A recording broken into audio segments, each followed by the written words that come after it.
It's just different. Yeah.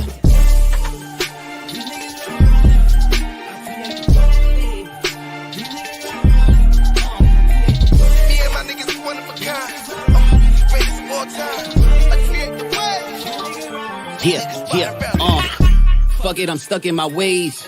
Paper is all we about, nigga. All that beefing for the lame dudes. They just be running their mouth, nigga. Had me call a Brook and Rumble. Had them grimy niggas run up in your house, nigga. Cannon all up in your mouth. Ugh. Rick James on your couch. Whoa. Cheddar bang with the cloud. Oh, Barry Blue with the account. Oh, only losers talking down, but looking up to me when I come around. That's why I got the crown. These dudes ain't ill, rapping they frail, nigga. That shit I can't feel, lacking the skill. I'm sleeping on rappers like Bill after the pill, yeah. Fuck is on your mind, boy. Came back to put you niggas back in line, boy. Get a good looking niggas on your side, boy. Oh, bitch, niggas, whole click a bunch of tomboys. God, Staten Island, yeah, it's mine, boy. I ain't trying, I just do it on the side, swear to God. How y'all in the booth all day and still playing catch up? You ain't even got a job. Defeat these niggas in my leisure. Beastin', rest in peace when I'm on that feature. Beastin', he's rapping, immaculate, feed him. Niggas G'ing him if they saying they seeing him. See me and my niggas one of a kind. Probably why everybody be so mad at us all the time. I ain't aiming at nothing, I'm just detonating the bomb. It's a brand new line since we messing with niggas' mind. Fuck around and have a Billy in a Pico. Just a rego for a grip. Leave a nigga stitch on the lead low. To me, you niggas is rooted the loom. They keep it brief though. We on leave a nigga reformed. I ain't meek though. See all of my niggas riding in the streets though. None of us ain't doing Willie. Started on you like a hilly. I'm up in the semi, no bluff. It'll lift a nigga up. Try to tell a niggas gotta be the one with the wave. Got a little shorty with the pose. In the stage, all my niggas black and with the white. A bunch of renegades. You ain't with the action on my life. You niggas just a rage. You ain't gotta act them with the shits, nigga. Messing with the flow, cause about how I flip, nigga. Stepping up the medication, get a dish, nigga. Barry with the bat, just hit me when you need a hit, nigga. Known fact, I'ma knock it out the park. CBS is lighting up the dark, you don't wanna see the spark. Pop a nigga, let us see the twirl. You can have the Allen, nigga, I'ma need the word. Known fact, I'ma knock it out the park. CBS is lighting up the dark, you don't wanna see the spark. Still gon' do it, give a fuck about who do it first. You can have the Allen, I'ma need the universe. I create the way. These niggas riding around it. I create the way. These niggas riding around it. I create the way. These niggas riding around it. I create the way. These niggas riding around it. Yeah. Fuck it, I'm stuck in my ways. Paper is all we about, nigga. All that beefing for the lame dudes. They just be running their mouth, nigga. Me and my niggas one of a kind. Greatest of all time. I create the wave. These niggas riding around it.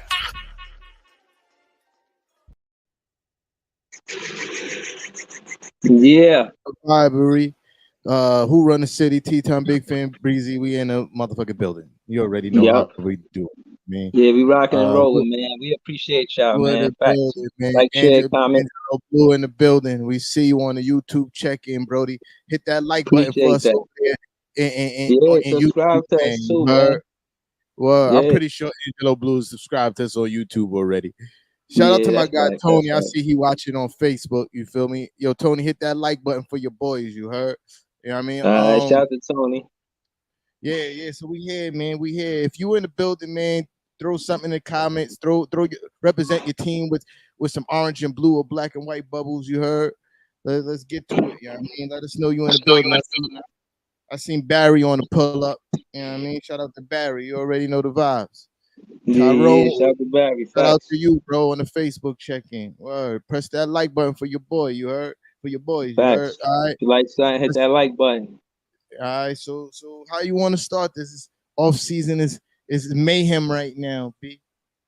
I mean, again, like I told you prior, man, I'm focused because when you think of the off season, it's a lot for Nets fans to be confused about. I'm just trying to focus on what's really happening. The summer league is really happening.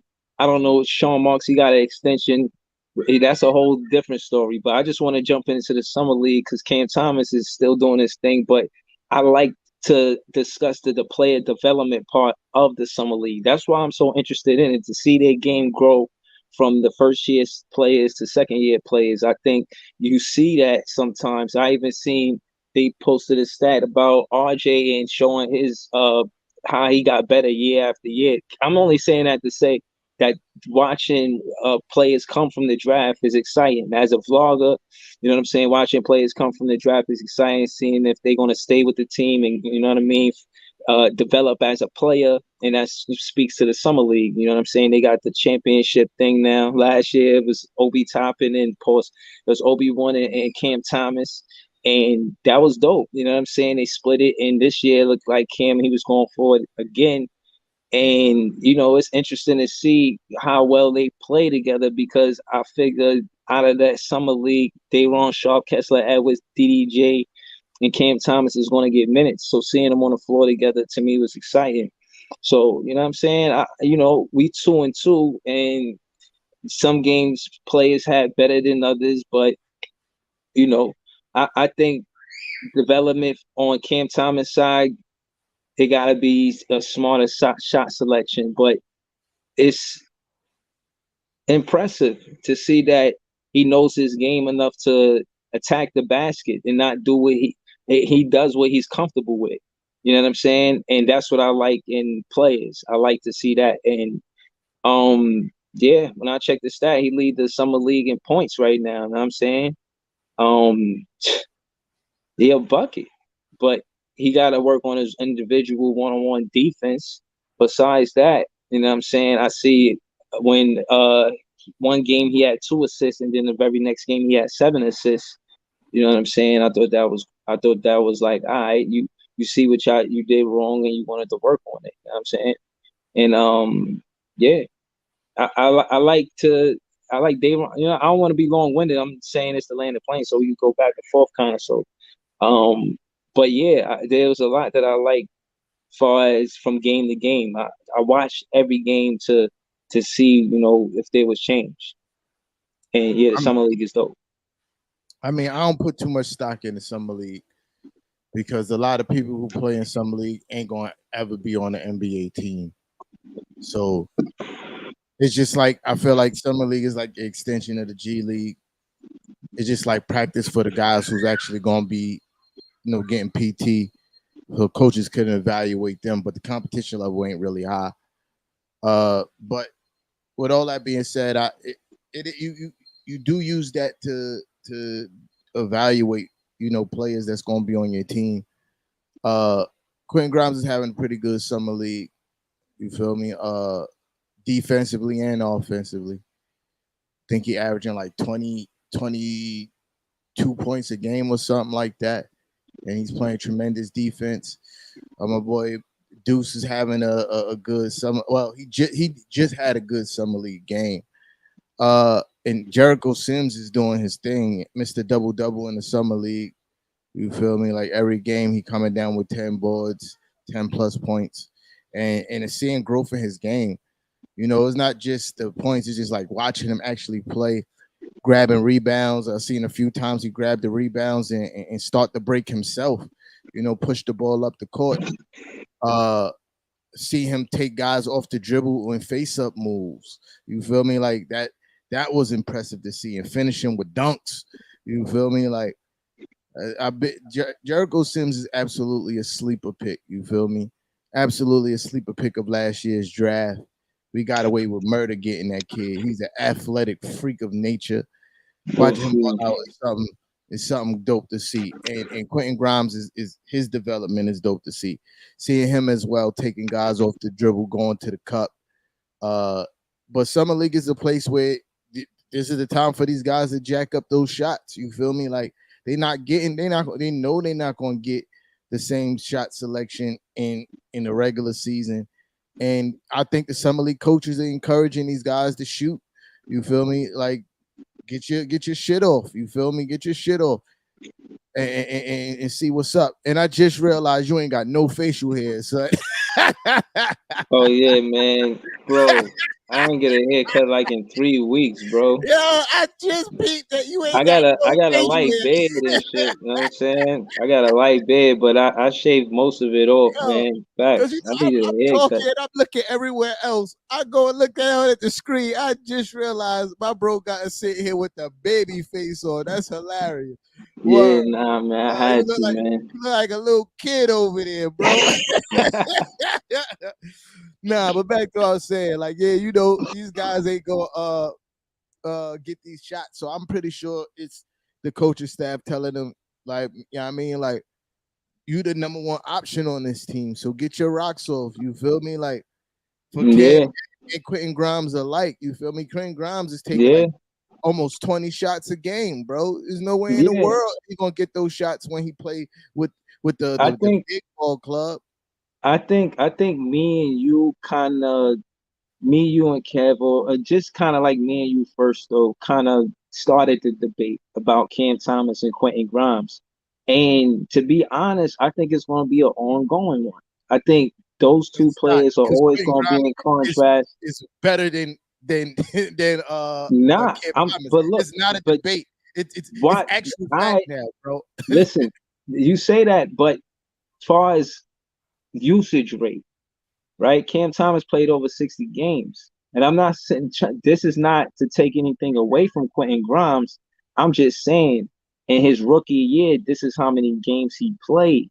So I'm saying that to say he's important to the Brooklyn Nets. So he's going to get his opportunity to But he be played better those than games because of COVID and guys getting injured. He wasn't getting right, no but games but before it's that. still an opportunity all the same. A lot of players don't get their chance. I seen the interview with Nash. They say he didn't get his opportunity until Kevin what was Kevin, what was Kevin? He was a point guard in front of Steve But Nash. the way you was Was that- trying to say it is like he was getting that PT more than Quentin Grimes because he's just a better player. That's why he was getting the PT. You feel me? Like his opportunity just came quicker.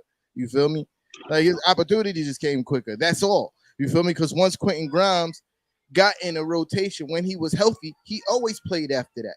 You feel me? It was times when your team got healthy and Cam wasn't seeing the floor no more. Yeah, no, but a detriment to Cam Thomas, but not his fault though. That was that was Nash fault. You know what I mean? Because he gave good minutes. They show his 1-2 for 2 weeks, he averaged 21 points. And then in February, he averaged 16 points. There were stretches in the season where he played good basketball, and that was because he had the opportunity via COVID or injury. He still got the opportunity and he showed up. You know what I mean? He had 2 game winners, one versus the Knicks, you know that, and the one versus the Spurs. And when the one versus the Spurs, it was important because he seen KD get double teamed. He rotated towards the basketball. He got KD out the double team and he hit a runner floater for the game. And I'm only saying that to say that was him. You know what I mean? It wasn't no, now I'm saying open for 3 because KD double team. Nah, he created. And he can do that in the fourth quarter. That's a clutch gene. Some things you can't teach. You're just supposed to build on. They're supposed to build on that clutch gene. He's ready to hit the game winner or miss it, but he think he gonna hit the game winner every time. His confidence is through the roof. You know what I'm saying? And I'm telling you, I think that's why even the announcers and I'm not shying. This is not a pun towards Quentin Grimes. Maybe Cam Thomas, as far as fame in the city, he might get a little more than Quentin Grimes. But again, they name gonna be in the same conversation for a long time for second year guys. They came in the league at the same time. And both of them are supposed to be essential to the both respected ball clubs with the Nets and Knicks. They always gonna be in the same conversation about who contributes more to their team. Trust me, man. And Cam Thomas, he had a better season than Quentin Grimes last season. And I ain't saying he outplaying him in the summer league, but Quentin Grimes ain't outplaying him. First of all, what I'm saying is this: Cam Thomas is only effective on one side of the ball. That's it. If he's not scoring, he has no other impact on the basketball game. Nah, his defense got a little better. Quentin Grimes could not score and still have a tremendous impact on the basketball game. When he's on the court, he is tasked to defend the best perimeter offensive player when he's on the court. They're not doing that for Cam Thomas. They're trying to hide Cam Thomas on defense. His game is different, bro. But they're not the same age neither. Bro, Cam Thomas is 20. How old is Quentin Grimes? What, 21, 22, 22? So he had an extra 2 years in college. So I'm saying, but so no. what? So what if he could develop his defensive? And this is what the summer league for. That is a whack cop out because Cam Thomas chose on his own to come out his freshman year. Nobody forced him to come out. He could have. No, I'm just saying. Listen, you feel me? He came out the 27th pick. He could probably came out higher if he stayed another year. You feel me? But he was ready for the NBA as a rookie. That don't speak volumes. I'm not trying to hear that, bro. I'm not trying to hear that cockamamie cop out. Oh, Quentin Grimes is older than him. We talking about No, it's not a cop out. I'm saying that he can develop defense. He can develop better They're defense. both in the same By the draft time he's class. 21, he could be a good defender. That's what I'm saying. Certain, like you said, certain things you can't teach. You can't teach elite defense, bro. Either Effort. you got it or you don't. He could give bro. effort. He could give Bro, effort and listen, get better bro. at defense. You don't He think is effort never- got something he's to do never with good gonna be- defense? He's never going to be as good a defender as Quentin Grimes. Never. I And won't debate it. I say I'll he's gonna put be a money good on that. defender. He will never. He'll be be a as good good a- defender. I think Tommy 21, 22. And my Marlon said argument he's 22. By Tommy 22, he'll be a good defender. And my argument is Quentin Grimes is always going to be a better defender than Cam I'm not Thomas. going to argue that. I'm and then- saying as far as And then, impact, and then the all one, and then the one Cam Thomas leverage always that you- scored. the one leverage that you think you may have is Cam Thomas's offensive bag. If you've been watching Quentin Grimes in summer league, his bag is deep too. Like, so what? You can't even lean on that. What I'm saying is, as an overall basketball player, overall, not just scoring, overall basketball player, Okay. Quentin Grimes is better. Overall basketball player. I'm saying Because Cam it's Thomas not- had a better because as a- season last season. As of right now, offensively, yes. But what I'm saying is Quentin Grimes affects both sides of the ball. You saying he had a better season, yes, offensively, but defensively, no. Because if you look at their defensive ratings of the rookies, there's like a 30-man gap between both of them. You feel me? But you Nobody's look at- debating the defense, But- T-Tom. Like you keep but- saying that. Nobody's debating the defense. But what you don't understand is that is an overall part of a player's game, bro. You talk about. I who had a never said better it season. wasn't. I understand that. All right, if you just stop cutting me off so you can hear what I'm trying to say and stop being defensive. You feel me? I'm not debating defense. I'm trying to explain to you why this all makes sense and why Quentin Grimes is an overall better basketball player. I didn't debate Because that. You keep on saying he had a better season. I'm saying overall He- he didn't. Because defensively, Quentin Grimes had a better season. And then if you look at the difference between where they rank defensive ratings, it's like a 30-man different, bro. If you look at their points per game, it's not a 30-man difference. I think it's like 5-6 people that separate them points per game per rookie. You feel me? Like Bro. assists and all that shit is pretty much equal. Like, bro, what I'm saying is overall, Quentin Grimes, especially being tasked with defending the best perimeter guy every night, you can't really say Cam Thomas had a better season because when your team got healthy, he couldn't even crack the rotation. When my team got healthy, Quentin Grimes was still on the basketball court. So that goes to show who meant more to their team. Bro, you finished or you done? Because I don't want to cut you off, bro. I'm finished. I'm saying at the end of the day, two things you got to realize. He had 2 game winners. Quentin Grimes didn't, for one. Secondly, he had a game winner on Quentin Grimes. So listen to what I'm saying, please, because I'm trying to make a point, and I'm not trying to make this just about them this whole show. I'm saying this. Yes, he's tasked with guarding the toughest guy on offense, and Cam Thomas, the player we are discussing, scored on him. And that's part of the reason why he had a better season, because that one-on-one matchup where he's supposed to be a lockdown defender and guard the best guy on the other floor, on the other side, on the other team, Cam Thomas baked him one-on-one. It wasn't no help defense. He ain't go around no picks. He ain't go around no screens. He ain't double dribble. He ain't do no travels. It wasn't no carries. It wasn't no excuse. It was just a chef, and it was somebody getting cooked. That's what happened. So all of this defense you talking about, what I parlay this conversation to is y'all lost a lot of leads in the fourth quarter. So how was that happen? The other team keeps scoring. And if Quentin Grimes' defense was that good, y'all wouldn't be losing all these leads late in the game. Stop playing with me, man. Like, your arguments really made absolutely no sense. Bro, you said That what was Quentin that Grimes was is some really doing. that was some remedial rebuttal right there, because we talking about who had a better season, and you talking about one play. You feel me? One play. You talk about the Knicks losing the lead like it's not a team sport, and the whole team lost the lead. Not If he's just such a Quentin Grimes. lockdown So if that's defender, the how case, they if scoring that's the points case, and taking the if that's the lead? case, if that's the case, if your boy Cam Thomas was so nice, how y'all lose 12 games in a row when he was playing? If he was so nice, y'all shouldn't have lost those games. I ain't said he was so Yeah, nice. I but said that if he's I'm getting using your better. I'm logic, watching him I'm using develop your as a logic. player. I'm That's using what your I'm logic. saying about the summer league.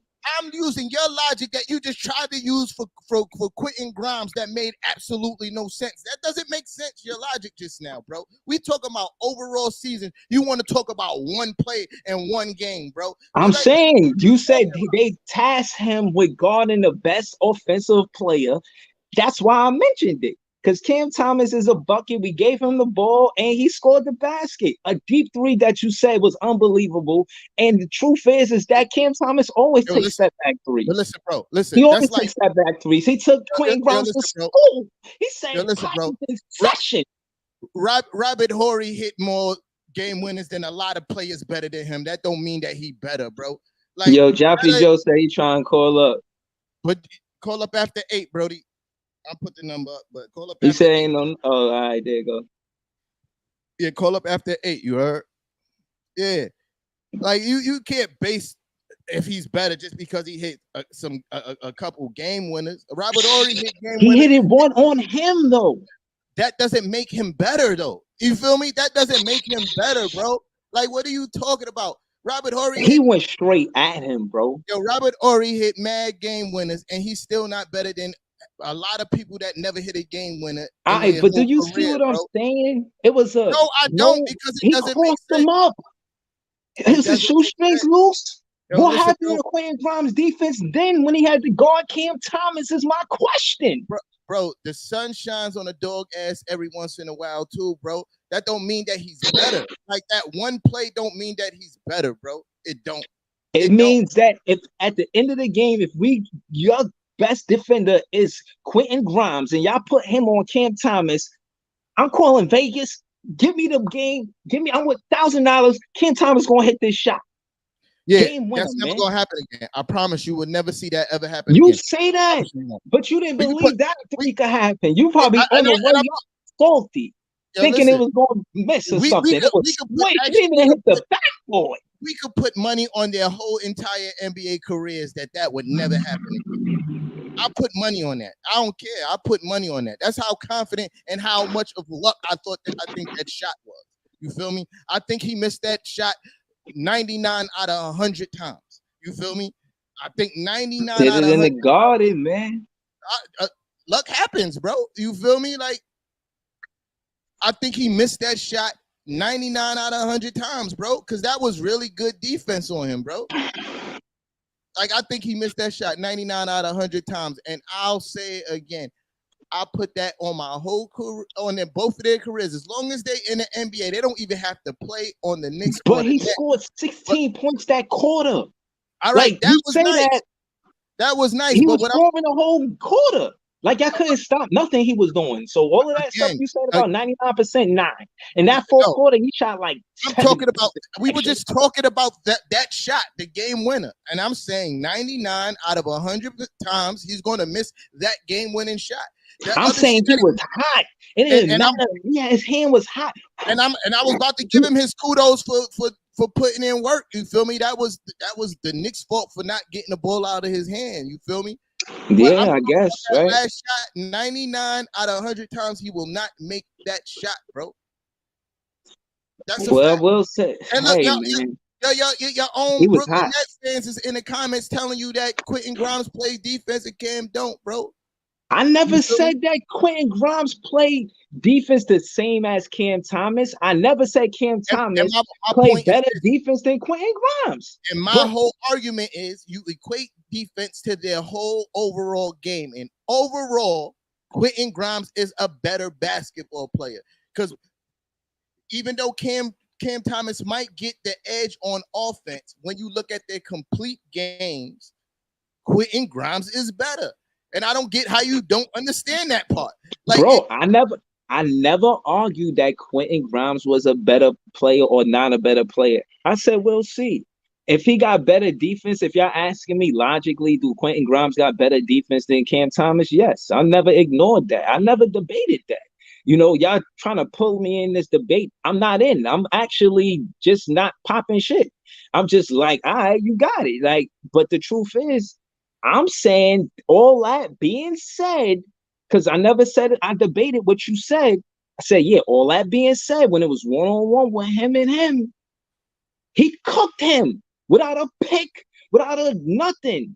It was just him and him. One-on-one defense, and this is why he's there. Supposed to be a lockdown defender. The guy that, okay, like you said, it was the Knicks' fault. That's a coach move. He the hot hand on the floor in the fourth quarter. You make sure the ball not in his hand. So yeah, blame it on your coach. Blame it on y'all. I'm saying don't put Quentin Grimes on the island with Cam Thomas. Somebody gonna get cooked, and it's gonna be Grimes. Grimes is gonna get cooked. That's what I'm saying. And I ain't saying that he's an overall better player because if it's a one-on-one situation, Cam Thomas will score. The truth is that one-on-one, Cam Thomas will score on a lot of players. So don't take it personal. I'm just saying. You up in his defense, like, yeah, I get it, but he could get it as well, specifically from Cam Thomas, because it happened. Because those are the two players that we talking about. And when I did see the contrast as far as scoring, I see Quentin Grimes on there. He was like number 6. You don't acknowledge it. I see the numbers, but as well, Daron Sharp was up there with 10 boards. He in the top 5. Shout out to Gerald Consent, but Daron Sharp averaging a double-double. Shout out to the Net fans that's agreeing with me right now. Okay, we get it, bro. He treated Grimes that one game. It's 82 games in the season. And that's my point, bro. You feel me? Now, where did I debate that? Let's agree to disagree, because Quentin Grimes is better than Cam Thomas overall. I ain't debating that. I'm saying one-on-one, fourth quarter, somebody got cooked. That's all I'm saying. That's how the conversation started. It's going to be a debate who's better. That's how you started it. No, I feel like they will. And I said it's not came in the league at the same time. And I said I'm not saying that Cam Thomas is better than him, but I'm saying that they always going to compare those two because they were rookies both at the same time. Shout out to Reflex Radio, Joe Parker in the building. You already know the vibes, man. Shout out to Joey. This podcast is fire. Shout out to Reflex Radio. Shout out to Joe Parker and Parker's Place. If you interested in, learning how to box, holla at my man Joe Parker. He in the comments on the Facebook, man. You know what I mean? He's a certified boxing trainer, son. Holla at my guy, you heard? That's a fact. I'll be watching the videos. Yeah. He be showing techniques and all that. Yeah. I respect it. Holla at my guy. Yeah, but yeah, let's move on to another topic, because we could argue that shit all day, bro.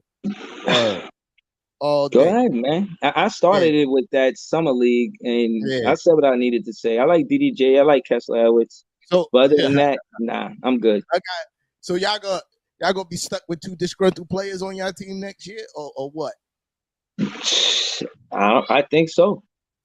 Listen, this is my thought process on it, right? Yeah, yes, KD and Kyrie are great players. I never talk trash about their actual basketball talent, and you could attest to that. I never called them scrubby. I never said they were not good. But if the goal is to win a championship, you got to have your 2 best players all the way bought in. And if they was trying to get out at the same time, and now they're forced to say, I don't think you win a championship with 2 players who don't want to be on your team, bro. Because like you said, if you something to prove, or if you don't want to be here, then leave. Those are your words, bro. And if those guys ain't all the way 100% in, bro, I don't see y'all going far, because they're not committed to the team, bro. And that's just my little 2 cents on that. But I wanted to hear how you feel with might possibly being stuck with 2 guys who tried to get out of your team during the summer. I mean, shout out to Dragic. I'll start with his quote, said that it was about personal stats last season. It wasn't necessarily about the team. Again, those rookies coming in, they're excited to play basketball. And the energy and the identity of the team comes from the veterans. You know what I mean? How they are on the floor, how they are in the locker room carries over to the basketball You know what I'm saying, on the basketball floor. You know what I'm saying, for them to play basketball.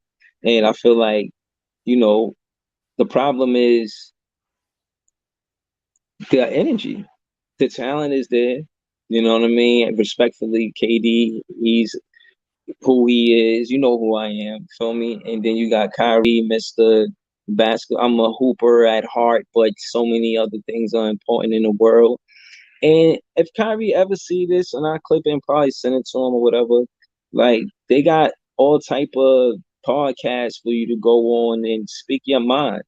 When it's time for you to hoop, the fans want to see you hoop. As a Brooklyn Nets fan, to KD and Kyrie, respectfully, y'all did successful stuff before y'all got here. Together, y'all did nothing. So respectfully, I want y'all to come back and prove y'all best friends. How you even gonna invite Kyrie to your barbecue, KD? If y'all get sweat, that's not an awkward barbecue. I mean, you ask him to BYOB, you know what I'm saying? Is he even invited to your barbecue? Is Kyrie inviting KD to his You said barbecue? BYOB, bring your own broom? Word? Nah, bring your own bottle. Nah, you Sweat, said yeah. I don't know why y'all BYOB. don't bring bros, Yo, man. yo, my boy said, yo, how do you invite him to the barbecue after getting swept? Do you tell him BYOB? That man said, bring your own broom? Nah, I What? said bottle. I said bottle. That was funny, but I said bottle. But the That's point hilarious. is I don't see the same relationship being the same after that. I don't see how you could leave, even if you know what I mean. Again, I sided with KD asking for a trade when everything unfolded, knowing that Nash, Sai, and Marks had a relationship for a long time, and part of more of Nash hiring was on them three opposed to it being on KD. That was the rhetoric that was going on KD jacket. And I think it's a stain on his jacket because Nash is not a good coach.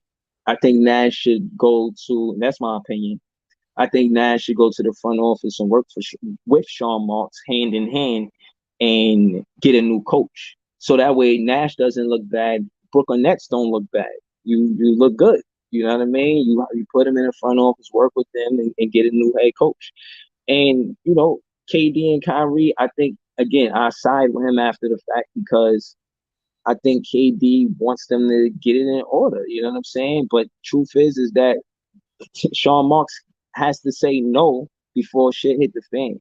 Sean Marks has to say no, and where he should have said no was the James Harden trade. Because the point is that Sean Marks as a GM before the James Harden trade was considered a successful GM with the pieces he was trying to put together. And they was talking about it, how Sean Marks had got the Nets to go to the playoffs in sixth place. And that was considered successful for our ball club. So I'm saying that to say, until the James Harden trade, his integrity as a GM wasn't questioned because he comes from the house of Pop, Coach Pop. You know what I mean? Under Coach Pop wing or whatever. And Sean Marks didn't put his foot down with the James Harden trade, and he lost his hand with KD. KD knew it, but KD did it just because if you ain't gonna say no, I ain't gonna tell him I said no. I think James Harden pushed for it because he knew he was gonna go to Philly. That's just my personal opinion. He had no loyalty to us. He just beat us just because he used it as a conduit because he couldn't do it nowhere else. That's such cap. Nah, yo, I never wanted. Yo, I got real flaws. I never wanted Harden. I'm not saying that you wanted him. That's not the part I'm calling cap on. The part I'm calling cap on is saying that he never wanted to be here. I think he absolutely wanted to be here when he thought that KD and when he thought KD and Kyrie was all the way committed to winning a championship. You feel me? That's what was You think Sean Marks he was like wanted to get Harden? I think Harden was like, all right, I can't get to where I originally want to go, but if these guys, I could get a championship here. So I want to get it. Like the man playing on a pulled hamstring told me everything I needed to know about how committed he was to the Brooklyn Nets. But what I'm saying, hold on.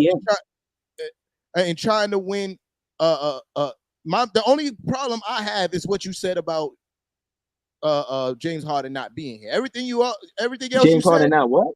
wanting to be a net. Everything else you said, I'm cool with. But that part is the part I'm calling cap on. That's the part I'm addressing. You feel me? It was a win-win situation for him. And again, it all boils down when you saw that man play on a pulled hamstring when it could have possibly caused him further injury and hamper his career. He did that. Still not smart. Still not smart. He's doing that for a contract. I'm not impressed. No.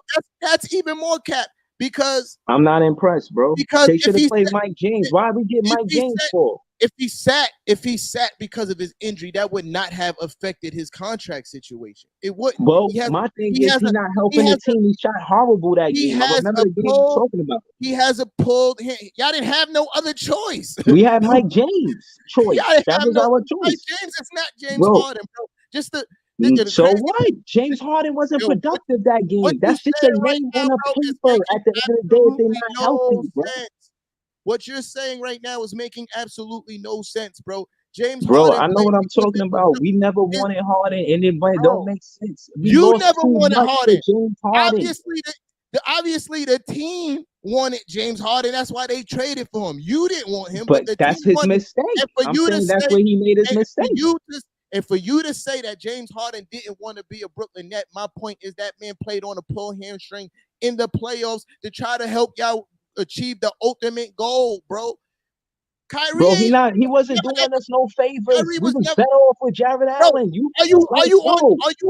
That man dropped a triple double. I don't care. On a pulled hamstring. The league in assists. I don't care. In turnovers. I don't care. Bro. He led the league in turnovers. I don't care. I don't care. But he led the league in turnovers. I don't care. All right, you could not care, but for you to say that he didn't want to be a net, which is the argument I have a problem with, is cap. It's a win-win situation for him. He didn't want to be a net after he realized that Kyrie was full of shit. So he was like, "Oh, I gotta get out of here. This is dysfunctional." You feel me? He didn't want that Houston situation. He don't want to be a number one guy. It ain't about Brooklyn. He was trying to get to Philly, but he couldn't do it because they would have called it some shit like you ain't supposed to be doing that or whatever. So my point is that he ain't got no loyalty to the Brooklyn Nets. Yo, I ain't worried about James Harden. We should have played Mike James that game, like I said, because he was injured for that very reason. He's a great player, but at the end of the day, he does not replace what we had to get him. He does not replace Karis LeVert's defense on the perimeter. He does not replace Jared Allen on the paint defense or just defended a shot. All of that, I wasn't arguing. No, I'm just saying, like, I don't miss him. The only problem I had with your whole statement was saying that he never wanted to be a net. I think that's cap. I think he didn't want to play in Houston. I think that he couldn't get to his original place, and I think he was more than happy and content to play with the Nets when he thought that Kyrie was just as committed to the ultimate goal as him and KD. And when he realized that wasn't the case, and he realized there was an opportunity to go where he really wanted, that's when he exercised that option, bro. You feel me? You can't be mad at him for wanting to request a trade, and you kind of. I never wanted him in the first place. That's what I'm trying to tell you. Bro, and I keep on telling you, I'm not arguing that point. You keep on telling me something that I'm not arguing about. You feel me? You say I can't be mad. I was mad he wanted to come to the team in the first point place. Is this. You are mad by saying that he never wanted. I've seen you be like, "Oh, he just did this to mess us up." You was very mad. Bro, I was mad because what we had, I don't need to change. What we had was better than what he brought to the team. We lost more than we gained. Period. If you're gonna be kind of, what's the word I'm looking for? Nonchalant about KD requesting a trade and supporting that, you can't be mad at James Harden for surveying the same scene, looking at the exact same thing that KD was seeing happening to the team and go, I don't want to be here. You feel me? It's the same shit. Harden saw the bullshit happening with the team and it was like, I don't want to be here. KD the saw bullshit. Exactly what's the bullshit? Kyrie Irving. Me personally, I feel like it's about Sean Marks. And Sean Marks in the press conference made it seem like the players is supposed to set the presence of with the identity of the team is. And I disagree with that. The GM is definitely supposed to be vocal enough to let the coach know or the players know what's going on, or even the fans for that matter. And I'm only saying that to say Sean Marks did not do that by only one thing, allowing the James Harden trade.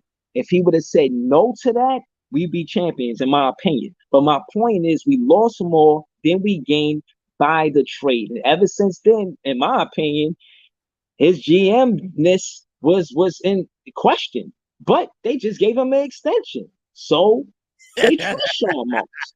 You feel what I'm saying? So my thing is, okay, fine. They trust Sean Marks. He make no dumb moves. Really, we still got KD and Kyrie on the team. What could I say? I could go through all the variables about all the trades, and like I said, the only thing that made sense for us was the Phoenix trade offer. And that's clipped now. And it's over with. So my thing is, I never wanted a trade in the first place. KD asked for the trade. Just because a player asks for the trade, like, yeah, you know, I'm a fan of the team. I'm going to stick with the team. But I think KD's a hooper. If he's in a situation and the season starts, I don't think he holds up. Front, bro, you was hurt, bro. but that's because I thought when he asked for the trade, it was going to happen immediately. I thought it would, like, you know, we had to go through the whole thing of thinking he's going to get traded every second, every day or whatever, up until realizing, like, yo, he might not get traded. Because you see, so going through that whole thing, it makes you look at how real it is for him to actually be a Brooklyn Net player. We could decide right now, if y'all in the comments, what percentage y'all think KD and Kyrie's Brooklyn Nets the start of the season? You know what I'm saying? Like, I think it's a high percentage. Like a 90% chance at this point. You feel me? Yeah, man. Yeah, 92, 90, 98, 99. One, Sean Marks showing that he don't know shit about trades and asking for too much for a 34-year-old guy, even though KD is still, you know, top 2 or 3 in the NBA. You feel me? I don't count him as number 1. You feel me? But he's top 2 or 3 in the NBA right now. But he's still going to be 34 when the season starts with 4 years left on his contract. And they want a shit ton of picks and young players in trading for him. No team is going to destroy. Not too many teams can afford that price. You feel me? And 2, not too many teams that's in contention, which is why you would make that trade for KD, can afford to give up those things and still be a contender. You feel me? Heavy on that, though. Heavy on that. So I think the asking price was just way too high. I also think they didn't want to trade KD anyway, but it's like, oh, since you asked, we're going to act like we're trying to trade. Not heavy on that. Heavy on that as well. Which I'm going to segue into what's going on with the Knicks right now, and this Donovan Mitchell saga is pretty much the same thing what the Jazz is trying to do to the Knicks. You feel me? They want 6 first-round draft picks, and they want 3 young players. You feel me? And they don't want to take on no salary, which is impossible because the only way they can make the trade work is to take on a contract with some salary, be it Evan Fournier or Derrick Rose. Those are like the 2 outside of Randall that have the highest paid contracts on the team. You feel me? So, but they want Obi Toppin, Emmanuel Quickly, Quentin Grimes, and 6 first-round draft picks. They're smoking crack for Donovan Mitchell. And I think Donovan Mitchell it is a tremendous player. You feel me? I just don't want y'all to think that we ignore y'all in the comments. The first hour, me and Big Phil and Breezy like to, you know, talk our shit, and then we address the comments a little bit later. But we see y'all, you feel me?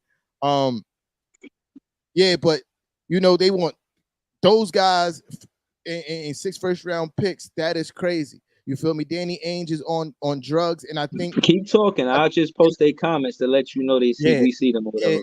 Yeah. So I think that Danny Ainge is absolutely on crack. I think he's letting that Minnesota deal get to his head, bro, because they absolutely fleeced Minnesota. But it's a different situation with Minnesota. You feel me? Like Tony was just talking about this on Spaces yesterday. You feel me? that the stars align for Minnesota. I think the reason why that Rudy Gobert trade works well for Minnesota is because they got Anthony Edwards on his rookie contract. You feel me? Facts. So they could give up all those other things and still have three other outside of Rudy Gobert, D'Angelo Russell, Cat, and Ant. Three legitimate scorers on their team in a starting lineup and not really go over the cap, and it works out well for them. And I think that I think Danny Ainge thinks that the Knicks is so desperate for a star that he's going to violate us, take all our young players, and give us Donovan Mitchell. I don't want it. You feel me? I don't want it. I don't want it at that cost. Hey, if Danny Ainge, if what you're really looking for is, to me, if Danny Ainge is really looking for draft picks, we'll give you a deal that's draft pick heavy. We'll even go give you the ridiculous 6 first round draft picks you want. But if we give you those 6 first round draft picks, all you're getting from us, you're not getting none of our young guys. You're taking Evan Fournier and Derrick Rose. You feel me? And you're going to be happy with that. Like, you gonna get your shout out to JJ. You already know the vibes. You could get your 6 first rounders, but you taking Evan Fournier and Derrick Rose. That's it. You feel me? And if anything, if we talk less draft picks, then we can start talking about other players, bro. You feel me? But you're not gonna get 6 first round draft picks, Obi Toppin, Quentin Grimes, and Emmanuel Quickly. You tripping. You tripping, you on drugs, Danny Ainge. You feel me? I'm going to clip this part and we're going to put this out. Danny Ainge, you on crack rock. You on the shit that Pookie from New Jack City was smoking that keep calling him and calling him. You feel me? Like, bro. Yo, I want to.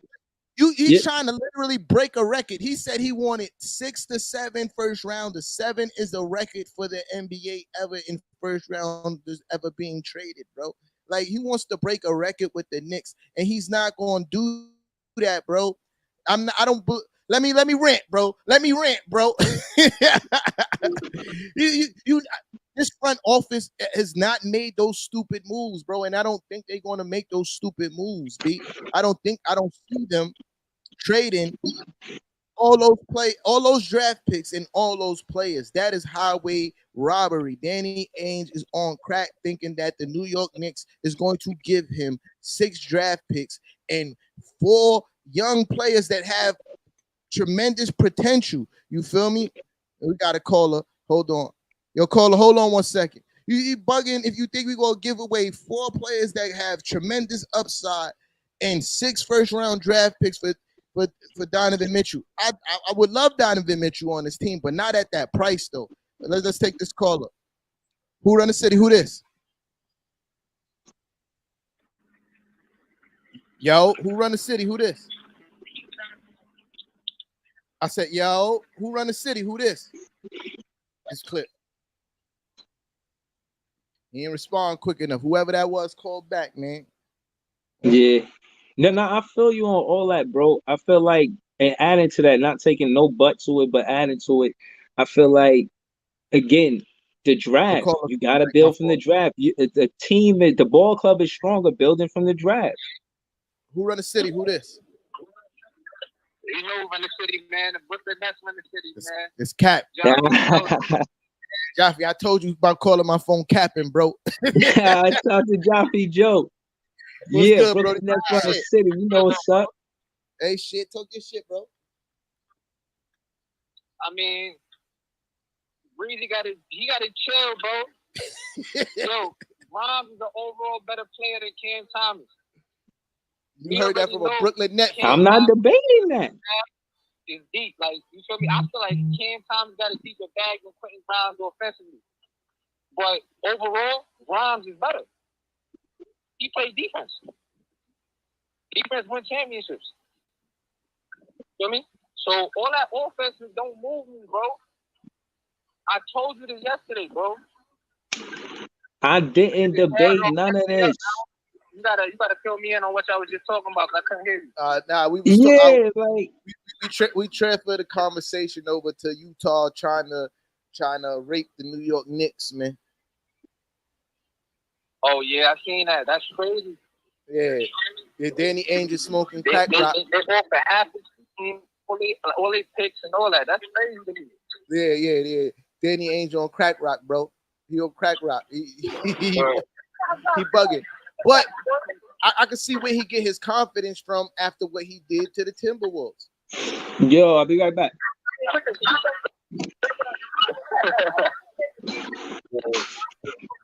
Hold on. This dude went. My other phone ringing. I don't even know where it's at right now. That's crazy. Yeah, man. But yo, I don't.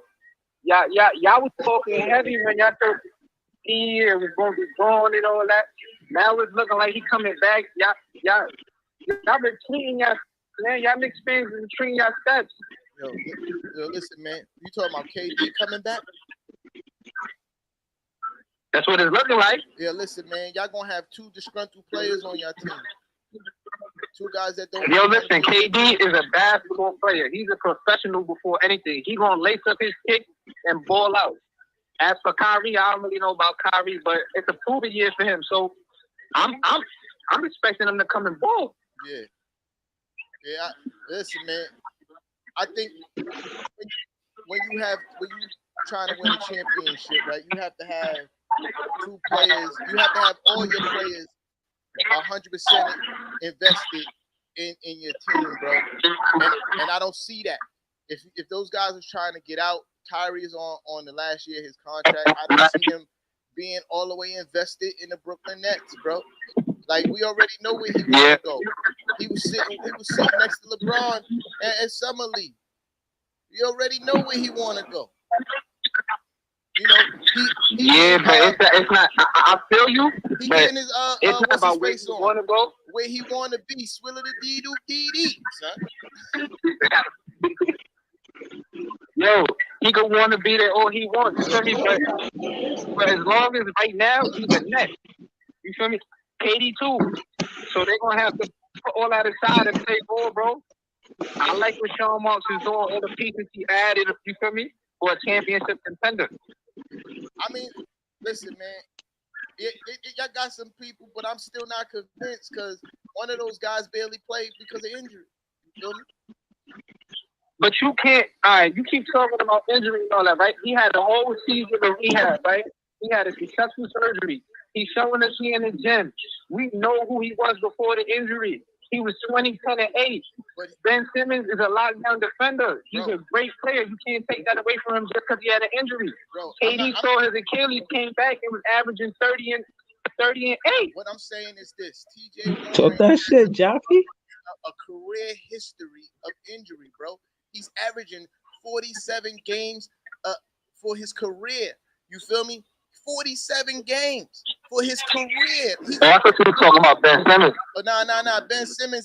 I think Ben Simmons. That's a whole different story. I think T.J. Warren is going. I think he's going to be a big part of the team, but he's barely going to play.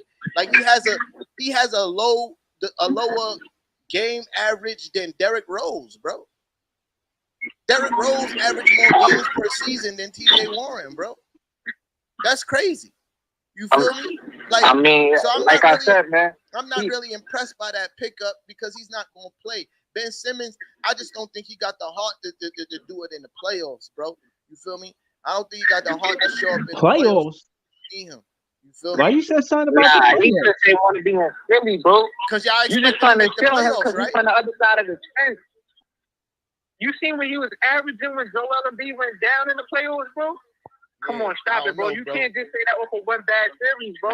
That after that man had that bad series, he started complaining about mental issues, bro. That's the part. You feel me? Bro. That's the part. You don't understand, but that's some interior shit. Like that's going on internal. That's some internal shit. Yeah. He didn't want to play with Embiid no Your more, mentality bro. is a big part of basketball, bro. If you're not mentally prepared to play basketball, you're not gonna succeed, bro. Like that man, not only like if he just had a bad series, I'd be like, I could chalk it up to him going, yo, he just had a bad series. But he did just have a bad series, but because that's all y'all talk about. Y'all don't talk about his whole career in the whole. I like talking about the fact that after he had that bad series, he said he was having mental health issues after that series. You feel me? He ain't never complained about mental health issues when he was doing good. He never because he wanted to get out that situation, bro. Yo, Jaffe, talk. I got you still on, but I gotta go check my phone.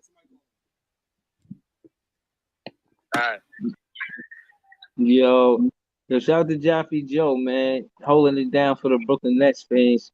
And Ben Simmons never lost to the Knicks, you know what I'm saying? So I don't know what he's talking about, you know what I'm saying? And even if he did have a mental health issue, it should be a walk in the park when he played the Knicks. But you know, I know y'all supposed to be competitive and all that, and y'all supposed to be, you know what I'm saying? I see what y'all doing and nice and all that, but all facts, we're not scared, you know what I'm saying? Like, yeah, that's nice to see y'all putting something together, and we like what you doing and all that, but nah, we not scared. We on the other side of the bridge just waiting, you know what I'm saying? I was waiting to see a summer league game with the Nets and the Knicks, you know what I mean?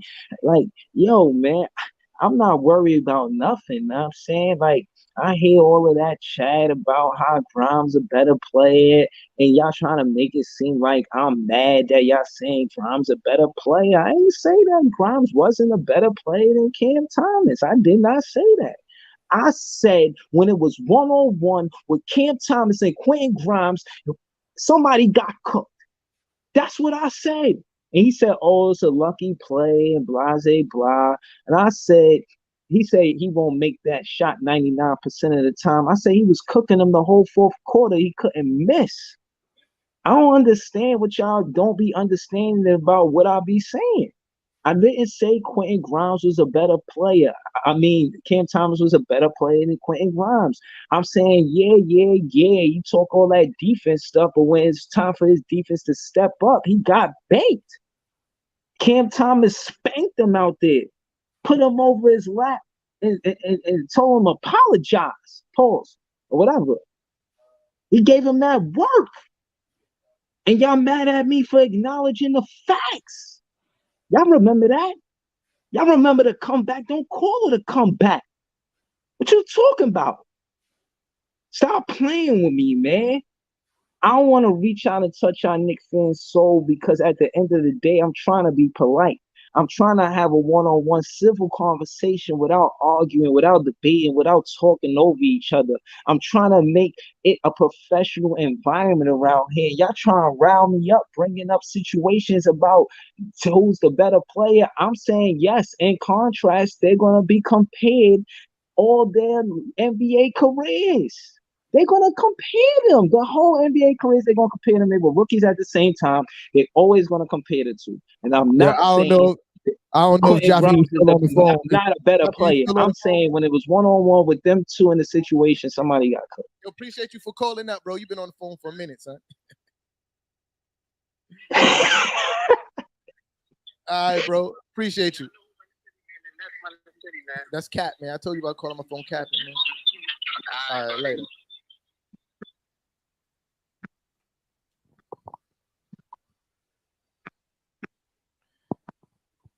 Yeah, my fault. Yeah, what you was talking about, Brody? Oh, that's Hold Kev on. Ray. I want to get into these comments real quick. I was just talking shit about Cam Thomas and Quentin Grimes. Yo, Kev, man, talk your shit, bro. We already know the vibes. Hold on, my phone. Let me put you on speaker again. I don't know what this fool talking about. That's number one. Number two, you see how I always catch you in lies? That's why I call you Captain Capelot Jr., Stephen A. Smith Jr., Flip-Flop and Breezy. Because all year long, you said Cam Thomas was better, and he was the best. I said he had a better season. Because he put up better numbers than Quentin Grimes, and now you flipping the switch. Am I wrong? Peter? I said he had a better season. He did have it. I think he did. Yo, he is worse than Stephen A. Smith. I swear to God. Listen, just because Cam Thomas had the better season and y'all arguing he the better player, whatever. I'm saying Cam Thomas had a better season. In my life, bro. Like, yo, this shit is wild crazy, bro. All year long about this, and now you're gonna say, "Oh, I never said Cam Thomas was better than Quentin Grimes." He had a better season than Quentin Grimes. I believe that, bro. I don't understand, bro. How is it that you do this so much, I need to know this, please.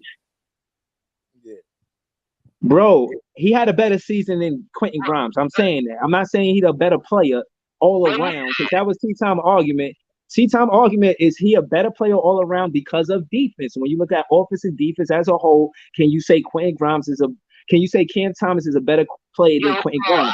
I said I'm not going to argue or debate that. I said that Cam Thomas had a better season than Quentin Grimes last season.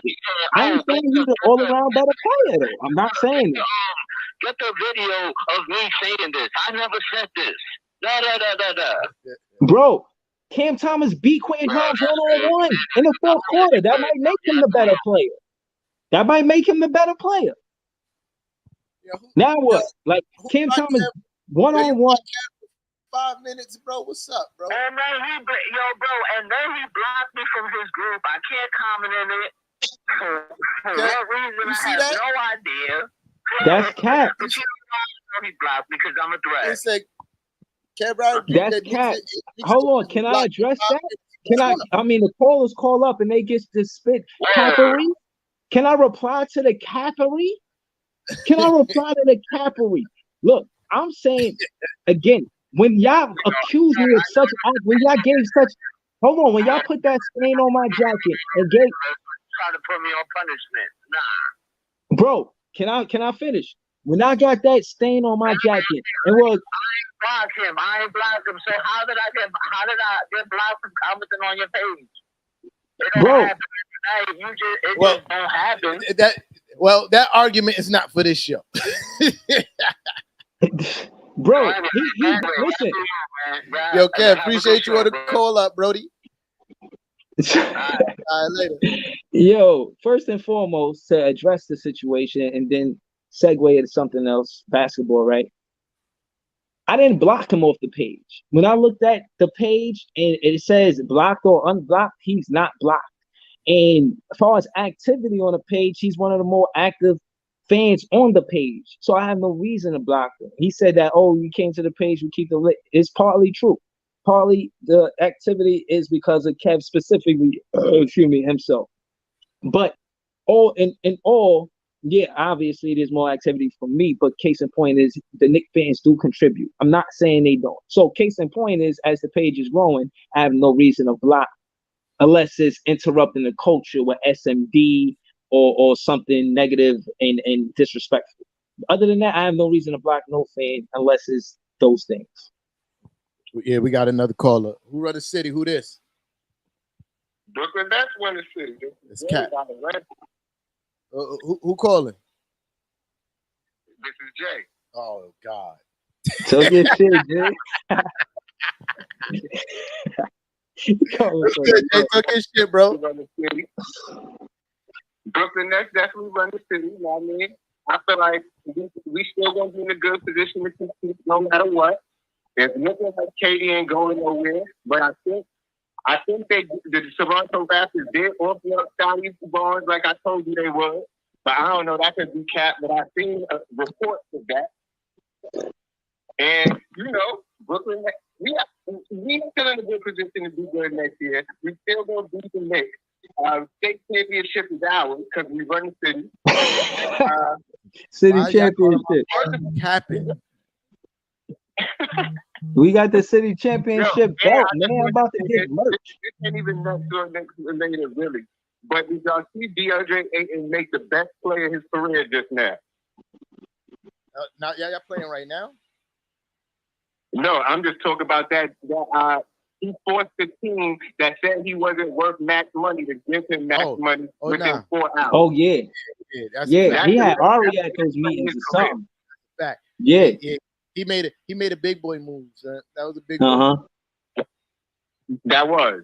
But I'm just checking in with y'all, but I had to call in and say Brooklyn Nets running because you already know what it is. That's a fact. Get out of here.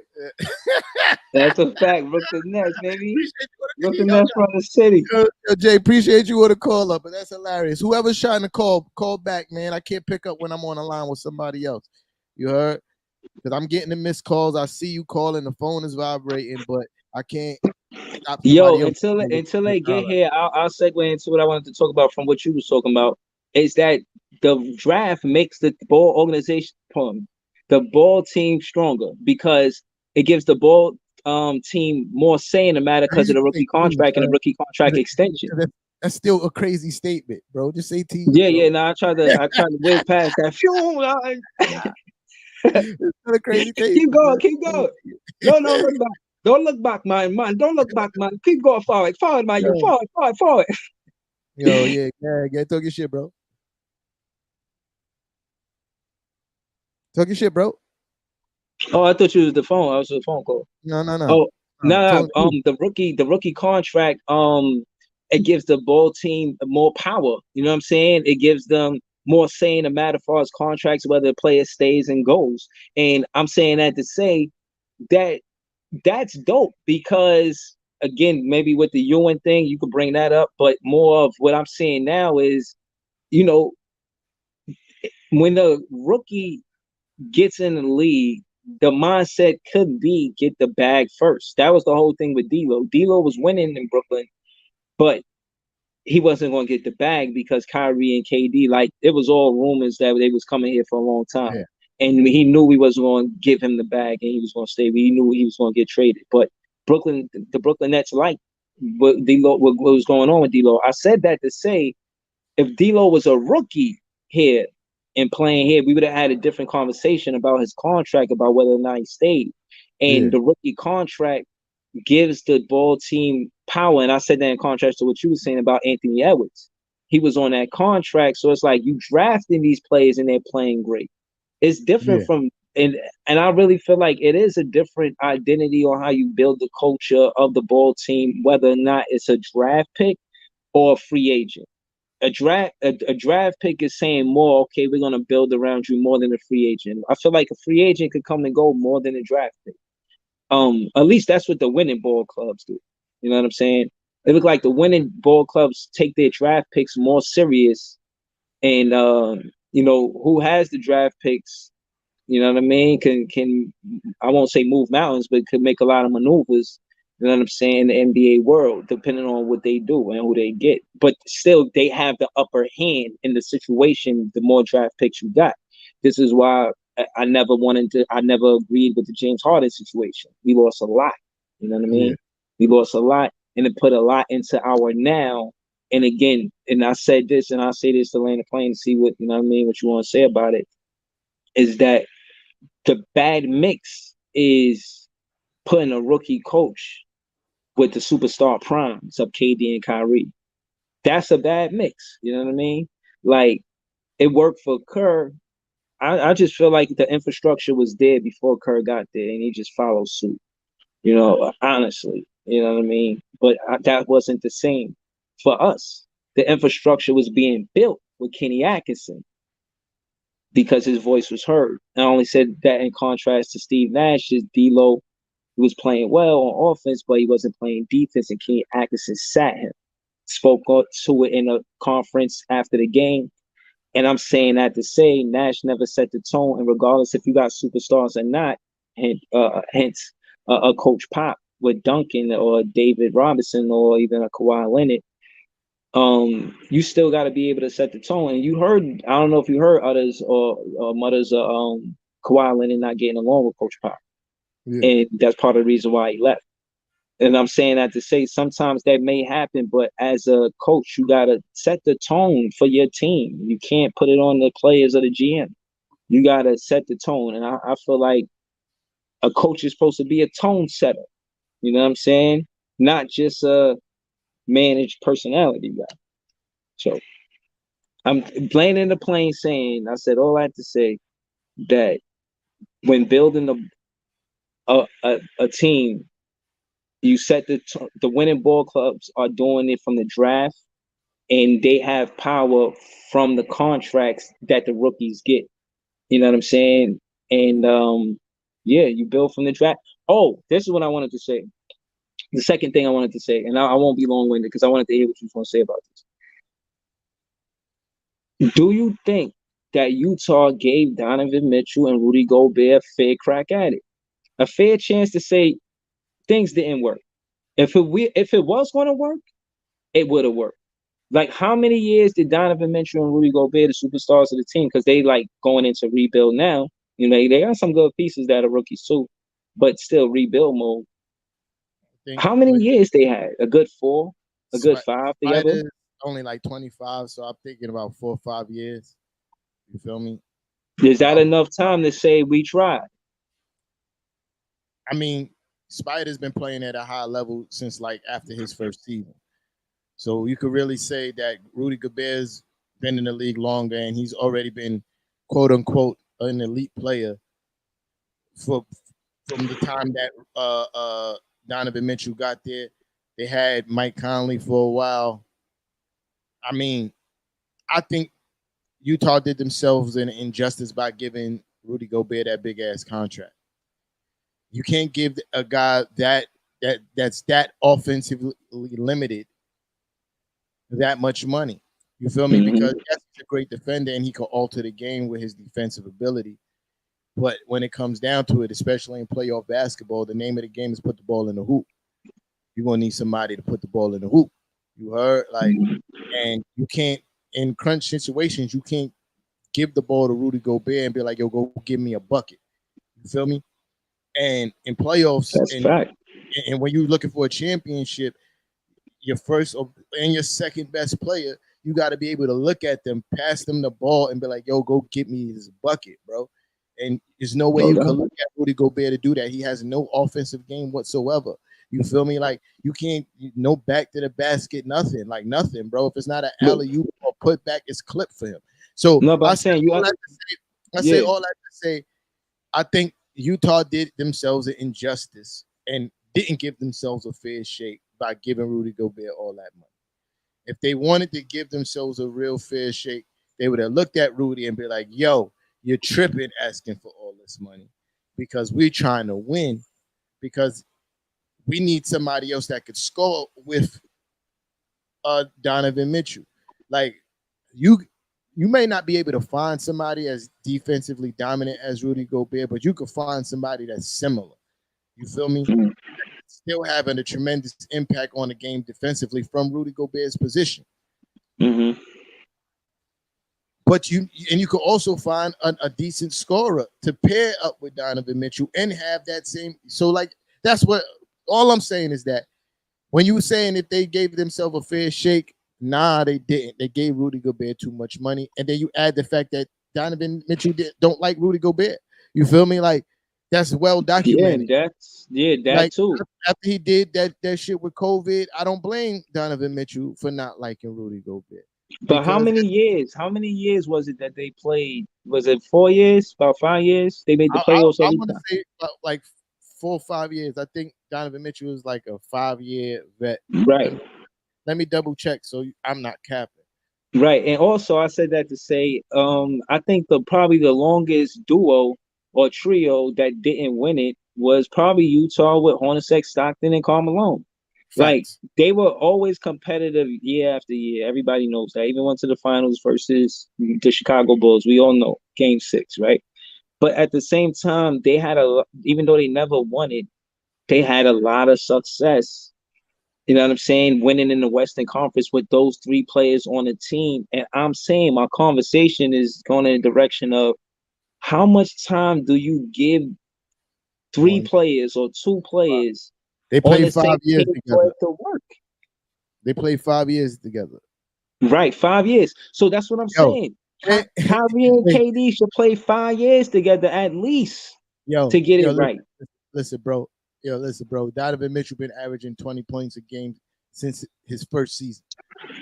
Playing at a high level since his first season. So I could count that. So they have 5 years together. You feel me? They have 5 years together. And to lose in the first round,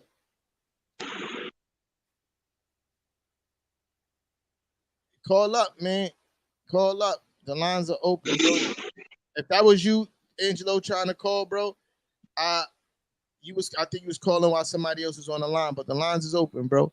Yeah. But no, that's all I'm trying to say. I'm trying to say, like, you gotta give players at least a fair amount of time to try to win it. There's competition, and just because they don't win it, don't mean they weren't good enough. Maybe they just weren't the best team at that time or whatever. Case in point is KD should running back. If Karl Malone, Stockton, and Hornacek could play that many years together and compete.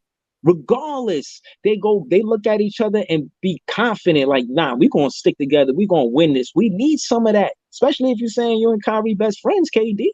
Hoop. If you're saying you're a hooper, hoop. Yeah, There's a Brooklyn. So Barclays. do I think that KD is gonna come and compete every night if he's still a Brooklyn net? Absolutely.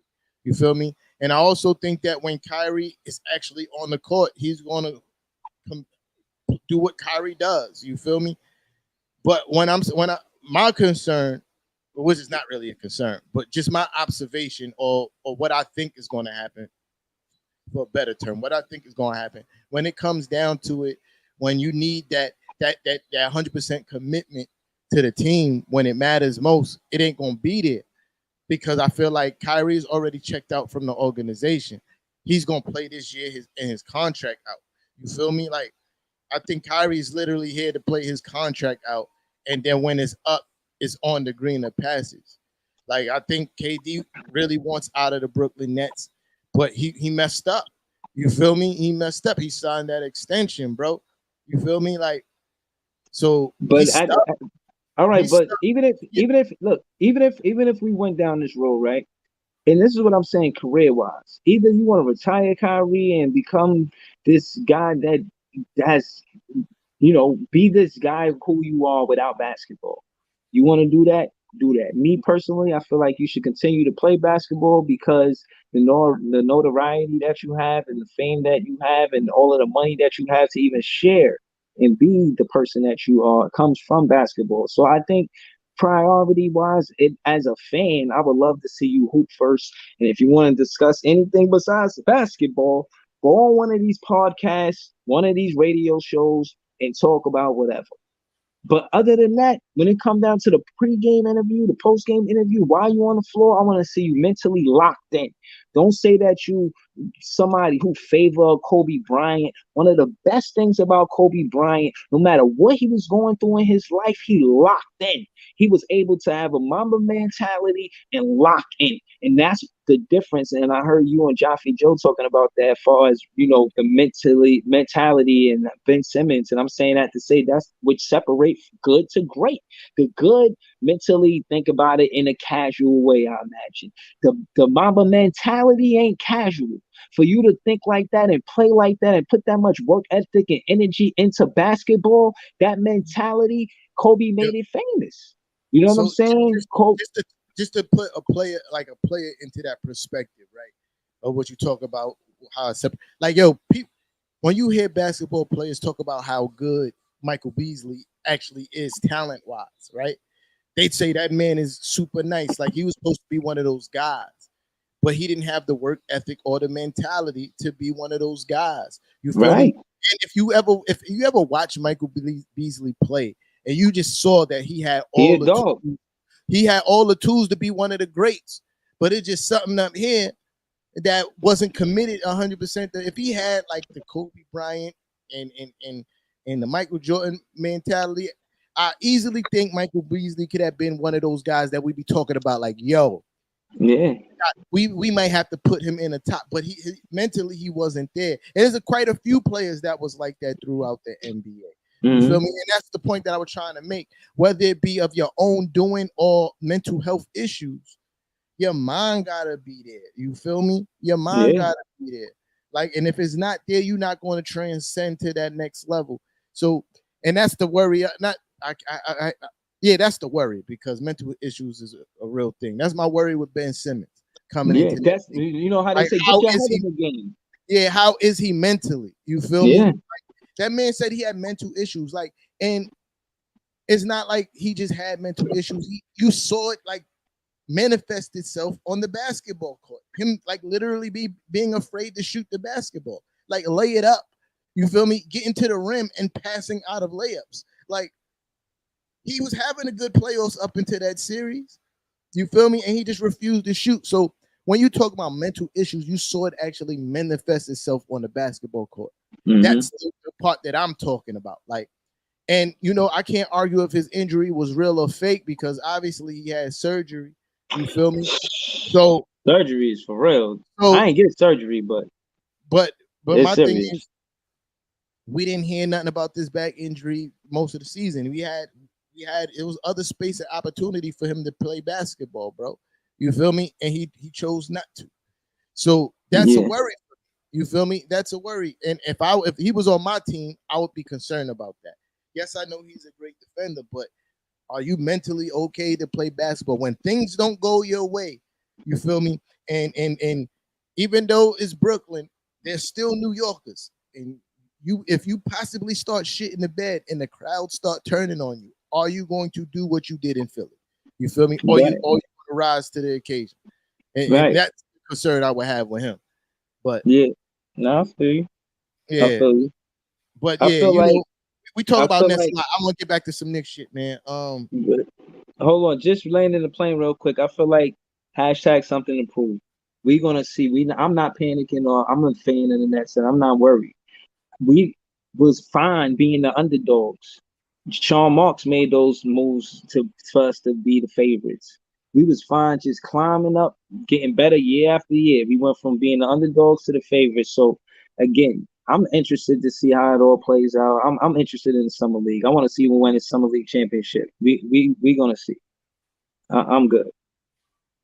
I just wanted to say that I'm keeping cool. I'm cool as the other side of the pillow, baby. The Knicks I ain't tripping at all. is about to win the Summer League championship. Man. But yeah, yeah, you know, we do a lot of talking about GMs, right? And with the Knicks, I feel like my GM is being overshadowed by Leon Rose. Scott Perry. I've been talking about Scott Perry before Leon Rose even got there. You feel me? When I was doing Knicks, I was saying in Scott Perry we trust, and his fingerprint is all over what the Knicks is doing, especially when you look at the contract signings. Scott Perry started the financial flexibility movement that's been going on with the Knicks since he's been here. Team favorable contracts and leave us financial flexible in the long run. Even when you look at Jalen Brunson and Mitchell Robinson's contracts, they're both front-loaded contracts. We pay them the bulk of their money the first year that they're here, and then every year they get cheaper.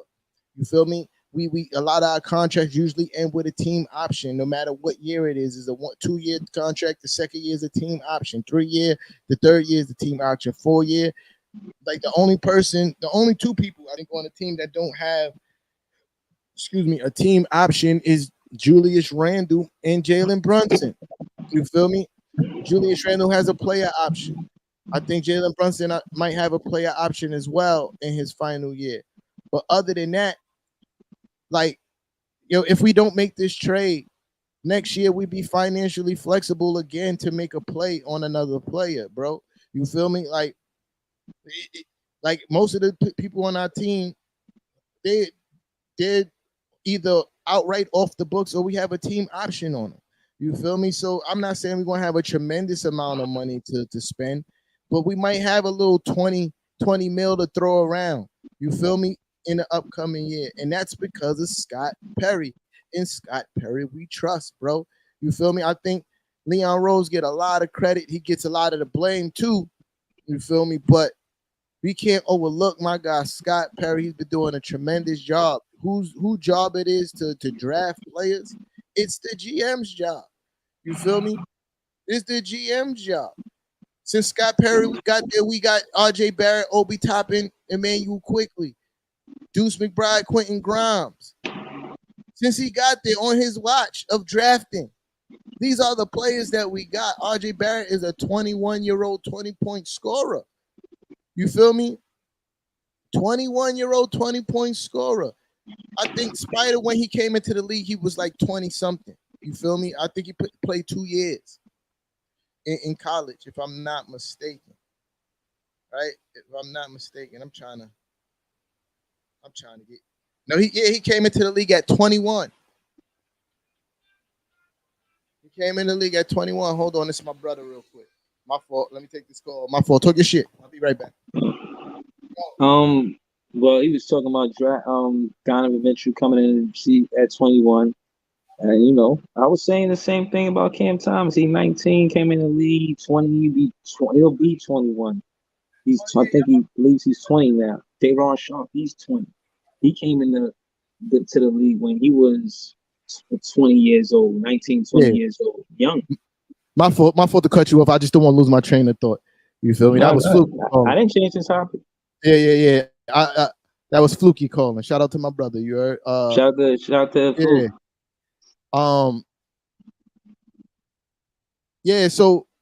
So like I'm saying, he drafted RJ Barrett, a 21-year-old 20-point scorer. You feel me? We're just talking about Spider and how he came into the NBA scoring 20 points a game. He's the same age as RJ Barrett. You feel me? And this is under Scott. I'm saying this to say this is under Scott Perry's watch, bro. You feel me? We get Emmanuel quickly. We get Quentin Grimes. You feel me? We get Cam Reddish for little to nothing. We get Derrick Rose for little to nothing. We like to credit Leon Rose for that, but the GM is the one that's on these phones making these calls, dog. You feel me? That's the GM job. It might be a conference call. Leon Rose might be on a call too. You feel me? But the GM is the one who move and shake. That's every other team. The GM get the credit for when shit happens. You feel me? Not the president of basketball operations. You feel me? The GM. And Scott Perry's been my guy since we got here. I'll answer that question in a minute, Brandon. My fault. I see you. But Scott, yes. All right, give me 1 second, baby. I'm coming. Yeah, I just want to give Scott Perry his flowers, bro, because we are trending in the right direction. You feel me? We may not be a championship contender yet, but if we keep on letting our young guys blossom, we gonna be there, bro. We gonna be there if we keep this core together and we let them grow. Our bench is gonna be super fire. Emmanuel quickly, his idol is Lou Williams, and Lou Williams is damn near perennial 6th man of the year. You feel me? So we got Jalen Brunson at point. So that make quickly the 6th man. Like he gonna flourish in that role because the guy that he idolized was that 6th man guy. You feel me? So I think he's going to flourish in that role. And you got, like I said, if we keep Obi and the rest of the bench and these guys grow together, the bench squad going to be crazy. And I think the starting lineup going to be crazy. I just wish we put Grimes next to Brunson and not Fournier and Brunson in the backcourt. I don't want to see that happen. You feel me? But yeah, I think like if we just continue to let this team grow, Scott Perry need his flowers, bro, because this all started with him. You feel me? Because when he got there, the only way we was able to make the moves that we were able to make is because of contracts that Scott Perry signed when he got there. Like when he got there, everybody was on 2-year contracts, 2nd-year options. You feel me? Everybody.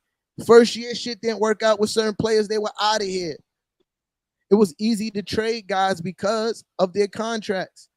Like we were able to dump Kemba Walker because of his contract. We were able to get rid of Noel because of his contract. Same thing as Alec Burke. You feel me? Like we was able to move these guys because they contract with team-friendly contracts. And teams like expiring contracts when they making trades so they can free up cap space. You feel me? So those things make sense. And that's all Scott Perry's, doing. And to answer your question, Brandon, yes. Yes, he is. And I'm going to tell you why. A lot of people will say no. He's a 21-year-old guy who averaged 20 points a game, bro. He's not like that's not nothing to sneeze at, bro. 21, already averaging 20 points a game. He's not even close to his prime. He's still about 4 to 5 years removed from his prime years of basketball. Like this is what I'm saying. Like you keep that young man because he's only going to get better. You feel me? And he's going to grow into his contract. And you have the blessing because he was signed with the Knicks. You could go over the luxury tax because of his contract. Because he was with the Knicks. You feel me? So absolutely, you give him his money. He's going to grow in that contract, bro. He's going to grow into that contract in 3 years from now. And especially with the new CBA coming up in 2 years, we're going to be like, man, RJ Barrett is outplaying his contract up to the new standards of what contracts are. You feel me? Like, we on the cusp of the contracts that we saying a lot of money now is not going to be a lot of money. Like that. Yeah, no, I seen that. They show how money worked from like 20 years ago in the NBA until now. The money is way different. They contrasted the Golden State Warriors. They said when Steph got there, the team was worth millions, but now they worth billions. Like, bro, and the new CBA is coming. That's going to make a difference. It's going to up the salary, the team salary cap, and players' contracts is going to be going crazy. You feel me? So. Like for instance, they told me, oh, we gave Jalen Brunson all that money, and I'm like, yo, if y'all was paying attention, front loaded contract, get cheaper every year. He gonna in his last year, his contract, he gonna be making like 23 million, bro. With the new CBA, that's gonna be pennies, bro. We're gonna be talking about bench players making 20-something million with the new CBA pulling up. You feel me? Like, so I'm interested in seeing that. Yeah, I think so they should have more of a say in the matter. More money being made because the NBA is making a lot of money off of these players, and that's why. And to sum up this last thing I wanted to say, my fault. And I think RJ Barrett is the most disrespected player out of his draft class. You feel me? The most disrespected out of his draft class, bro.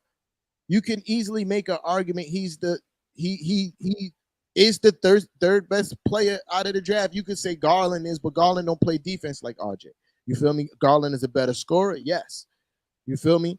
But is RJ Barrett a better overall basketball player? I say yes, because Garland can't guard nobody. Garland can't guard nobody. He gonna get some buckets. He gonna make a lot of tough shots. He gonna make some clutch shots, but he can't guard nobody. RJ Barrett is becoming one of the best defenders on our team. And soon, if he keeps trending this way, maybe one of the best two-way players in the NBA. We talking about two-way players. We're not just talking about offensive players. RJ Barrett is a bona fide two-way player right now, bro. And a 21-year-old 20-point scorer. Let's not knock that. So, do I think he deserve his money? Absolutely. Absolutely. Give that man his bread.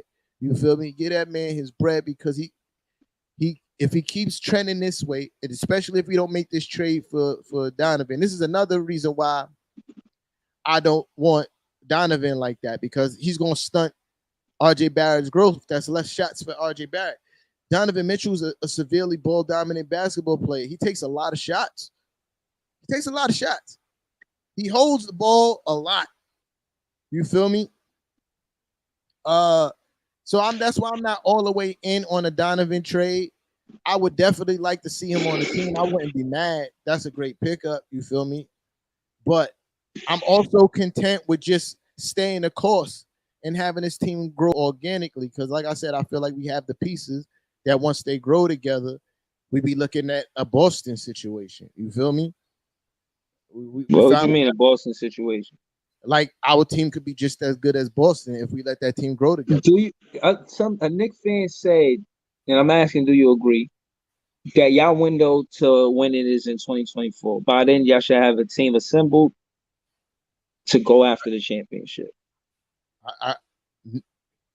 We could be contenders. I wouldn't call us a championship team, but we could contend. We'll be one of those names that you throw in a hat when it's like, all right, you got to watch out for the Knicks. You feel me? Like, but there's a lot of things that has to happen. You feel me? You got to count on continuous growth and development of the players. We don't know what's going to happen trade-wise. You feel me? Like, what was that going to put us? You feel me? What we going to do with all these draft picks? But we are in a very good position to fulfill what Leon Rose said was going to happen when he first got here. So, out of how many years that he been here, how many times y'all made the playoffs? 2 years. We made it one. We made it his first year as president of the basketball operation. He only been here 2 years. You feel me? In any path to success, there's always going to be setbacks. You feel me? Like there's never a straight line to success. There's always going to be setbacks. Last year was a setback. We made an error. We thought we was going to get something from Kemba Walker that he no longer possessed. You feel me? And we learned from Trying to tell you. You didn't try to tell me nothing. We're not doing this again. But now we rectified that mistake by getting Jalen Brunson. I think Jalen Brunson going to give us everything that we thought we was going to get from Kemba Walker and more. He's 25 years old. He's coming into his prime. He showed what he could do when the best as being the second best player on the Western Conference finalists, and he upped his game when the best player went down. He stepped up to the moment. You feel me? So we rectified that situation. And any Knick fan who watched Knick games last year, we all were screaming the same thing. This team it would be a really good team if we had a point guard. This is a completely different team if we had a point guard. Now we got a bona fide point guard, bro. And you know, guys been filling me in on Twitter. Pause, that's crazy. Yo. Guys been updating me on Jalen Brunson's college career. That was a crazy statement, bro. They been updating me on his college career and his play. I've been trying to get through it, bro. And his play style. And they've been telling me that Jalen Brunson is a legitimate point guard. You feel me? Yes, he can score the basketball. But when in college, he was a legitimate point guard. You feel me? Like, he know how to run and organize a basketball team. And when you even listen to him talk, this is a paraphrase quote, but he's like, yo, I go for the singles then I go for the occasional home run, which means that, and Tony put it into perspective better into what I was trying to say when we was on Spaces. Like, he set other guys up to drive in the runs. You feel me? Like, he's going to do the things that get guys in the right position, set them up to be successful and optimize their talents. And that's what we need. When you have players like Julius Randle and RJ Barrett, I don't necessarily want these guys creating for themselves all the time because they're not necessarily equipped to do that. You feel me? Not saying that RJ Barrett can't develop those skills, but as it is right now, he's more of a downhill slasher, catching the ball, running off the screens, pull up, driving to the basket, finishing at the rim, catch and shoot threes, maybe occasional step back three, you feel me? Off of a pick and roll, fake drive, step back. Like, that's more of his game versus him dribble. I'm going to try to make a move to get past you. That's not really his game. Now you got a point guard that can help set him up to be his best self. Same thing with Julius Randle. I believe Julius Randle's best game is a pick and roll, pick and pop type of a player. You feel me? I feel like he's hard to guard when he's playing his natural position, which is not point forward. When teams can't load up on him and wait for him to make a move when he's trying to create himself, but being more reactionary when he's catching the ball in a pick and roll situation and making quick, decisive moves to the basket, whether it be pulling up or stepping back, shooting. When he's doing that, Julius Randle is very hard to guard, bro. You feel me? And I think Jalen Brunson bring all that to the table. You feel me? And our bench, and me personally, this is the last thing I'm gonna say because I know I'm being very long-winded right now. I'm talking shit. I honestly feel if we keep our bench intact the way it is and we don't make the trade for Donovan Mitchell, I think our bench is gonna be one of the best in the NBA. You feel me? I think Emmanuel quickly showed everything I needed to see from him in the end of the season. So did Obi. Them coming off the bench together, they obviously have tremendous chemistry. Then you got somebody was making a good point on the Knicks Ish Spaces last night that we have a good problem. Like, who's going to get minutes, bro? Because I think obviously Coach Tommy T going to play Derrick Rose, but he's going to take minutes from somebody. I want Grimes to start. You feel me? So if things go my way, the starting lineup would be Jalen Brunson, Quentin Grimes, RJ Barrett, Julius Randle, and Mitchell Robinson. The bench would be quickly, French fry Fournier. Yeah, quickly Fournier. Quickly Rose, Fournier at the 3, Obi at the 4, and Harkenstein, I can't pronounce his name, at the 5. right? That's my preferred lineup, but I'm not a coach. So because I know Derrick Rose is going to play, you feel me? That's why I'm interjecting him. I know he's going to play, you feel me? But that steals minutes from Cam Reddish. And most Knicks fans want the second unit to be Emmanuel Quickly, Evan Fournier, Cam Reddish, Obi, and Hawkinstein, right? And I'm not mad at that neither, but I know Coach Tommy T. Rose is going to play. So we have a very, good, a very good problem to have. Having too many good players coming off the bench, who's going to get the minutes? You feel me? So, but I think our team, they have the continuity already. I think when we went to the playoffs, our team was one of the best benches in the NBA. You feel me? And last year, our team was ranked high as far as bench play was concerned. You feel me? So I think coming into this season, we're gonna be one of the best benches, and that's nothing to sneeze at. And I think that's being overlooked by the mainstream media. They talking about the starting lineup. I think the starting lineup gonna be better than they predict, but they forgetting about how good the bench gonna be if it stays intact. And I'm done. Nah, I follow. I'm picking up what you're putting down. I feel like the same thing for Sean Marks and Trust, and I can see why they gave them an extension because before he got here, we didn't make the playoffs.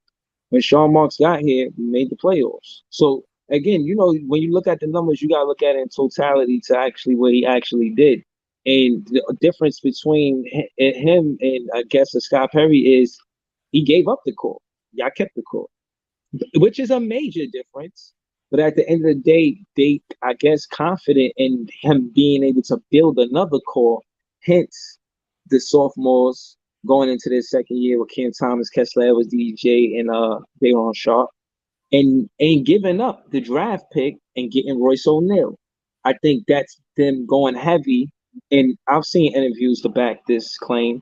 On Voice of the Nets, Chris Carino, he's broadcast the games for the Brooklyn Nets. He had Royce O'Neal up there, he had Kessler Edwards up there, he had Day'Ron Sharpe.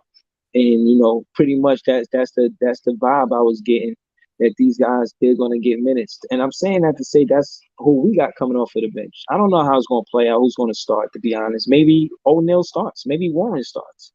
You know what I'm saying? I'm not sure how that plays out, but what I will say is that these are at least the players we sure that are going to be Brooklyn Nets, and the T.J. Warren, the Royce O'Neal, Kessler Edwards, Day'Ron Sharpe, and Sean Marks, he did more good than bad, and we go into the playoffs more than not going to the playoffs because before Sean Marks, we didn't go to the playoffs. So again, Sean Marks looked bad because the expectations were so high with the KD and Kyrie coming to the team, rightfully so, respectfully.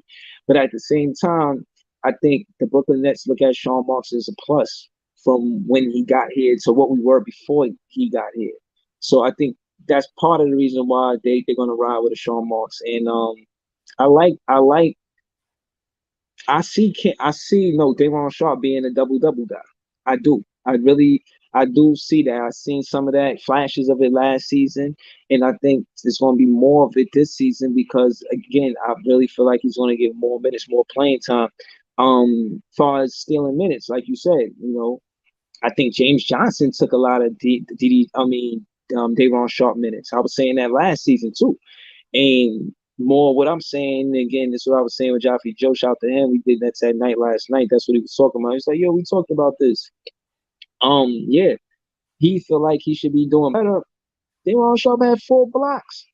Like, this is the summer league. He got 4 blocks. He had a 20 and 10. Like, yeah, he could get better in this intangibles that you see or conditioning.